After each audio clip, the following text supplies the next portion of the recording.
सांग माने जय जगन्नाथ।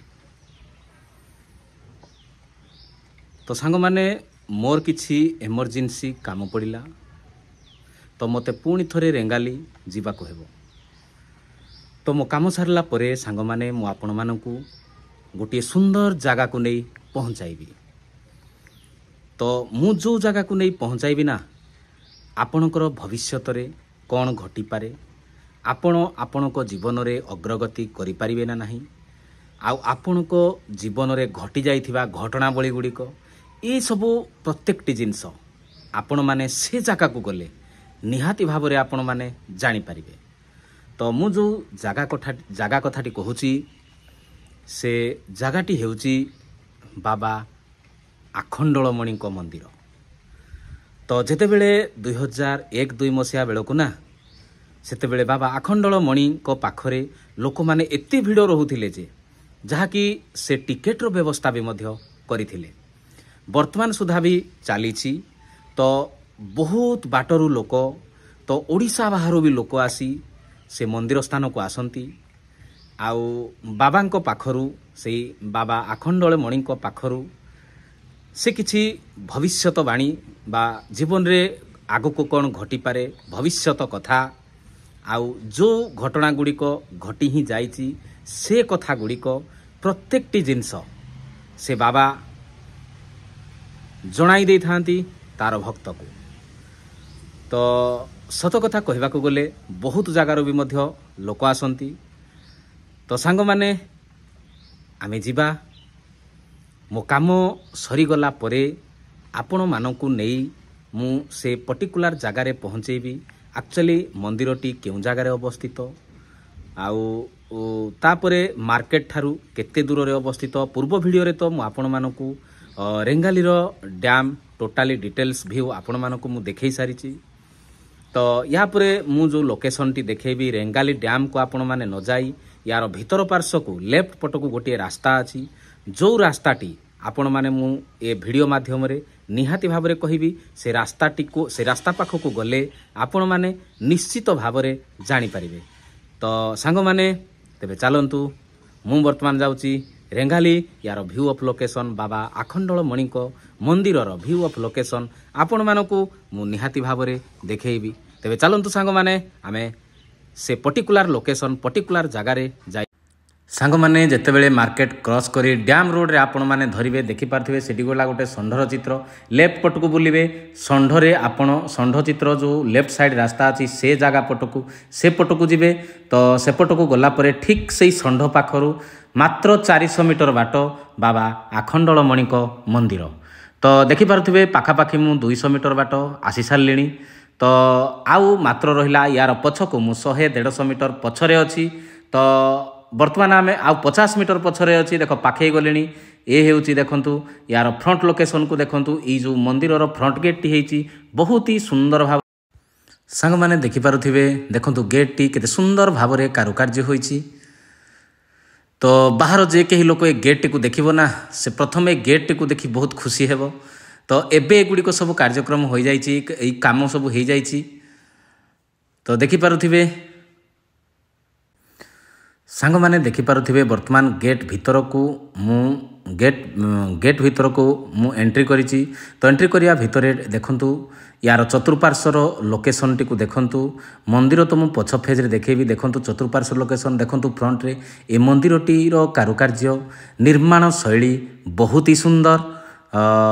जेते बेले 2001-2 मसीहा बेलू मंदिर निर्माण शैली सेते डेभलप नथिला किंतु आजिका डेट रे ए मंदिर निर्माण शैली बहुत ही सुंदर।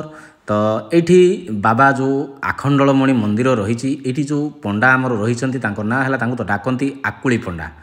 तो देखि पारुथिबे सांग माने एई जगह रे बसी से भक्तर आकुली पंडा जो बाबा से भक्तर मनस्कामना को पूर्ण करि थांती तार भविष्यत आग को कौन घटिबो पछरे कौन घटी जाइछि यार प्रत्येकटी जिनस बाबा तांको संकेत माध्यम रे से भक्त को कहि दे थांती। तो आपण माने केबे सांग माने आपण माने जदि केबे मंदिर पार्श्व को आसीबे ना आपण एठू जीवाको इच्छा करिवेनी। एठी भी मध्य सब प्रकार व्यवस्था अछि।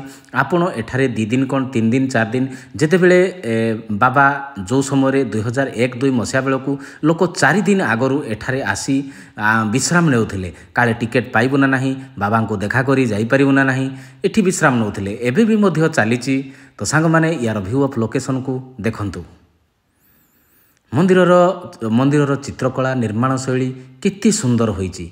आउ देखिले भी जगाटे ई प्लेस टी देखिले ना बहुत ही खुशी लगुच। तो सांग माने यार व्यू ऑफ लोकेशन को भलसे देखंतु। यार चतुर्पार्श्व तो आपण मानको मो वीडियो माध्यम रे देखाउची। सांग माने देखि पारुथिबे ए हेउची गेट भीतर को पसिथिबा फ्रंट पार्श्व। एडी जो शिव ठाकुरंकर शिवलिंग। तो शिव ठाकुरंकर एठी मध्य शिव ठाकुर एठी मध्य पूजा पाउछंती। ए तो हेउची बाबा आखंडलमणि को मंदिर। तो यार फ्रंट पार्श्वटी आपण मानको मध्य वीडियो माध्यम रे निहाती देखाउची। देखि पारुथिबे सांग माने यार व्यू ऑफ लोकेशन को।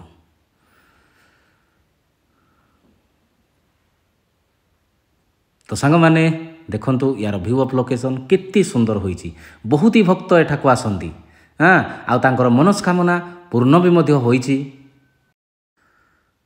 सांग माने देखंतु यार फ्रंट पार्श्व व्यू ऑफ लोकेशन को देखंतु। तो ये जगह बाबा बसी तांकर भविष्यवाणी को देई थांती। तो वर्तमान बाबांकर पूजार्चना चलीची। सेथिपाई ए मंदिर भितर एठी आउ नाहांती। आमे जेतले सेठी पहुँचिलु टिके डेरी हे जाइतिला, सेथिपाई आउ बाबा को भेट मिलिला नाही। सांग माने देखि पारुथिबे मंदिर दर्शन सारी पुणी मु बाहर को आसिली। नना को पाखरे दर्शन भी मध्य सरेइली। पुणी बाहर को आसिली। देखि पारुथिबे यार गेट रो ये तो फ्रंट गेट। आपण जेते बेले से जो कहूथिली सेठी जो षंढर एक प्रतिमूर्ति अछि। तो सेही पाखर जेते लेफ्ट पट को बुलिबे एपट को आसिला माने सेटा एई मंदिरटी हमर लेफ्ट राइट साइड रे पड़िबो। लेफ्ट रो चतुर्पार्श्व तार रास्ता भी तो आपण मानको वीडियो माध्यम रे मु देखाउची। आपण माने देखि पारुथिबे यार व्यू ऑफ लोकेशन को जमा भी भूलिबेनी। एठी कि आपण आसंतु निहाती आपणकर भविष्यवाणी आपण जानि परिबे। तो सांग माने मो तरफ रिक्वेस्ट आपण थरे मंदिर बुली जांतु। आउ जदि मो वीडियोटी भलो लागुची निहाती भाव में लाइक करिवे, सब्सक्राइब करिवे, कमेंट देवे। आउ सब्सक्राइब कर सारा परे पाखरे थिबा बेल आइकन को दबाई देवे। मो वीडियोर प्रत्येकटी नोटिफिकेशन आपण मानक पाखरे पहुँची जिवो। तो सांग माने देखि पारुथिबे यार व्यू ऑफ लोकेशन को केते सुंदर होईची। आउ ए परिवेशटी बहुत ही सुंदर। आपण माने थरे आसिले द्वितीय थर कोन 50 थर भी मध्य आसीबा को इच्छा करिवे। हाँ यार परिवेश जेहेतु एते सुंदर। आपण एठाको आसिले ना आउ सांग माने देखि पारुथिबे मु नना का सहित किछि मुहूर्त कथा हेची रखुची। तो नना को आळती मु पाई सारिची। देखि पारुथिबे नना भी आमको देखि बहुत भी मध्य खुशी हेइछंती। तो देखि पारुथिबे नना को सहित मु कथावार्ता हेउची। यार व्यू ऑफ लोकेशन को देखंतु। तो सांग माने नना कठारु आळती मध्य पाई सारिची। नना मते टीका चंदन लगाई देउछन। सांग माने यार फ्रंट गेट को तो आपण माने वीडियो माध्यम रे देखुछंती। हौ सांग माने एबे तुमर काम सइला। तो ठाकुर को दर्शन सारिली। तो एबे घर को फेरिबी। रखुची सांग माने जय जगन्नाथ।